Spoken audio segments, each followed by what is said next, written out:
खान की सितारे जमीन पर मूवी आज थिएटर्स में रिलीज हो गई और सबसे पहले मैं उस चीज को एड्रेस करना चाहूंगा जो मुझे ऐसा थोड़ा सा वियर्ड लगा कि उसी आमिर खान को इतने डिफरेंट रोल्स में देखने की आदत हो गई था ना। पिछले 11 साल का ट्रैक रिकॉर्ड देखें तो पीके में एलियन, दिल धड़कने दो में डॉग, दंगल के अंदर एक पेट निकला हुआ फादर, सीक्रेट सुपरस्टार से लेके थग्स ऑफ हिंदुस्तान और लाल सिंह चड्ढा। भले मूवीज अच्छी हो नहीं हो, चली हो नहीं है, लेकिन इतने डिफरेंट वैरायटी के रोल्स वो हर बार लेके आते हैं। तो इसीलिए जब सितारे जमीन पर स्टार्ट होती है ना, थोड़ा वियर्ड लगता है कि वो इस बार नॉर्मल कैरेक्टर प्ले कर रहे हैं। देखा कैसे मूवी से कनेक्ट किया मैंने। सही नहीं था, अच्छा नहीं था, सच झूठ नहीं बोलना। क्योंकि अगर तुमको नहीं पता तो ये सितारे जमीन पर वैसे तो टेक्निकली तुम एक सीक्वल मानोगे तारे जमीन पर का, बहुत ही पॉपुलर मूवी, बहुत लोगों को पसंद है, बट उसका कोई कंटिन्यूएशन नहीं है। ओवरऑल थीम और मैसेज थोड़ा बहुत ओवरलैप करते हैं, बस इतना ही कॉमन है। जहां आमिर खान का कैरेक्टर टीचर बनकर सबको सिखा रहा था कि स्पेशल बच्चों को कैसे ट्रीट करना चाहिए, वही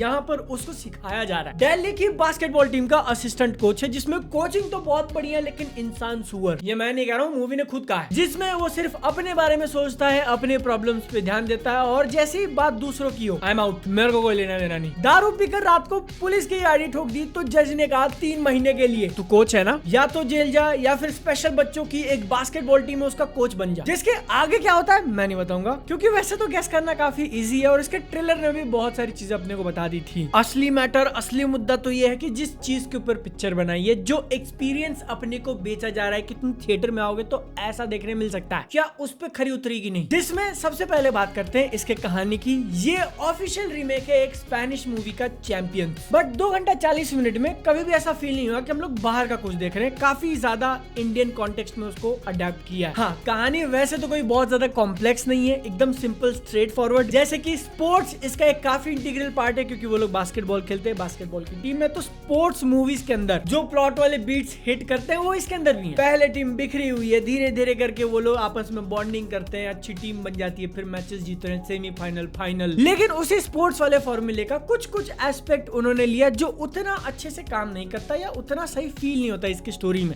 फाइनल से ठीक पहले किसी एक प्लेयर की कुछ पर्सनल प्रॉब्लम होगी जिसको तुम सॉल्व करने जाओगे, क्योंकि वो नहीं होगा तो मैच कैसे जीतेंगे, और उसका उतना ज्यादा अच्छा पे ऑफ भी नहीं मिलता। इसलिए आई फील कि अवॉइड किया जा सकता था, क्योंकि मूवी में एक टाइम आता है जब हम लोग एक के बाद एक अलग अलग सिर्फ इमोशनल चीजों पे जंप कर रहे हैं। क्यों? क्योंकि जैसा मैंने बोला कि इसकी कहानी तो स्ट्रेट फॉरवर्ड है, लेकिन जो आइडिया इंटेलेक्चुअली डिसेबल लोगों को लोग किस नजर से देखते हैं और अपने आप को नॉर्मल मानने वाले लोग भी यहाँ से कितने ज्यादा डिस्टर्ब्ड हैं, उनकी लाइफ में क्या क्या प्रॉब्लम है, उनके क्या डर है, कौन सी चीजों से वो भाग रहे हैं। ऐसा 2-3 स्टोरी लाइन चल रहा है और हर एक का इमोशनल सीन एक साथ उन्होंने डाल दिया, एक के बाद एक, थोड़ा लंबा फील हुआ। उसके अलावा बाकी सारी चीजें मुझे काफी पसंद है, स्पेशली इसकी कॉमेडी। बहुत ज्यादा सिचुएशन को एग्जैजरेट नहीं करना, वर्ड्स को हमने राइम कर दिया, मतलब कॉमेडी हो गई, पॉप कल्चर का कोई रेफरेंस मार दिया, बिग बॉस, हंसो बैड नहीं। उसके बदले मूवी का जो सेटअप है, मूवी के जो कैरेक्टर्स हैं, उनका जो सिचुएशन है अच्छे से कंसिडर किया है और ह्यूमर ऐसा निकाला है कि किसी दूसरे की तुम बेइज्जती नहीं कर रहे हो, दूसरे को नीचा दिखाकर ऑडियंस को हंसाने की कोशिश नहीं कर रहे हो। जिसमें से कुछ सेक्शंस तो इतने फनी है, वो होटल वाला है, लाइक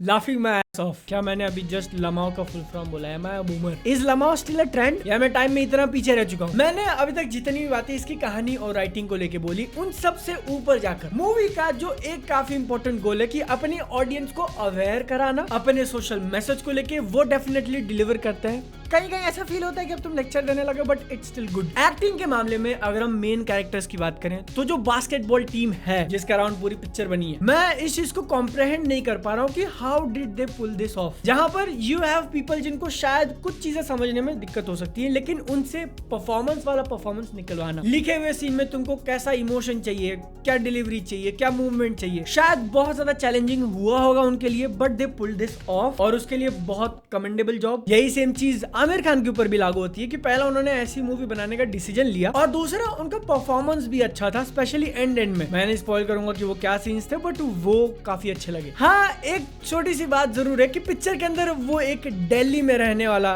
और मतलब मैं स्टीरियोटाइप कर रहा हूँ लेकिन एकदम दिल्ली वाला कैरेक्टर, तुम समझ रहे हो, वो प्ले तो किया है, लेकिन कहीं कहीं उसकी झलक दिखती है और कहीं कहीं ऐसा लगता है कि ही इज आमिर खान, जैसा हमने उनको इंटरव्यूज में या फिर नॉर्मल बात करते हुए देखा है। तो ये ऐसा सीक्वेंस में स्विच होते जा रहा है, कुछ बहुत बड़ा दिक्कत नहीं है, एकदम ऐसे छोटी सी बात जो मुझे फील हुई। जेनेलिया जी को काफी दिनों बाद मूवीज के अंदर देखकर बहुत अच्छा लगा। मैं क्या बताऊं, मतलब बचपन में ऐसा थोड़ा बहुत था कि यार चीनी लिया। तुम मेरी जनरेशन या फिर मुझसे थोड़े बड़े भी हो तो कहना गलत नहीं होगा, सबकी क्रश थी वो एक टाइम पे। Felt very good to see her back. गाने यूजुअली बैकग्राउंड में प्ले होते हैं लेकिन वो है बहुत कमाल के। मूवी का पूरा साउंड ट्रैक इज ऑसम। मैं ऐसा जोर देके बोल रहा हूँ क्योंकि वो सुनने में इतना सही लगता है। पूरी मूवी एक अच्छे इम्पैक्ट के साथ चलती है, कहीं बहुत ज्यादा एकदम पीक कर गया या फिर डिप कर गया नहीं, अच्छा बैलेंस मेंटेन करके चलना और एंड आते आते थोड़ा जरूर क्लाइम करना, जिसकी वजह से अगर तुम उम्मीद लगा रहे हो कि तारे जमीन पर जैसा कुछ मोमेंट एकदम जो ऐसा गट रेंचिंग थे हिट कर देने वाले, उतना एकदम पावरफुल नहीं मिलेगा, but it's overall good. Comedy humour 70-80% काम करता है, सोशल मैसेज अच्छा है और अच्छे तरीके से डिलीवर किया है, तो मतलब किले देख के overall this movie is a win, it's good. और अगर तुमको थोड़ा बहुत भी सितारे जमीन पर का ट्रेलर देखकर इंटरेस्ट आ रहा था तो तुम इसको चेकआउट कर सकते हो। Now it's time to address the elephant in the room. मैं बहुत ज्यादा एक्टिवली फॉलो तो नहीं कर रहा था, बट आई एम अवेयर कि मूवी को लेके, आमिर खान को लेके बहुत ज्यादा कंट्रोवर्सी हुई है। अब देखो उस एक्टर के बारे में तुम क्या सोचते हो वो तुम्हारा ओपिनियन है, मैं तुमको उस पर ज्ञान नहीं देने वाला। रही बात मूवी की, तो इसको लेके जो सबसे बड़ा पॉइंट ऑफ डिस्कशन था और थोड़ा बहुत डिसअपॉइंटमेंट भी कि यार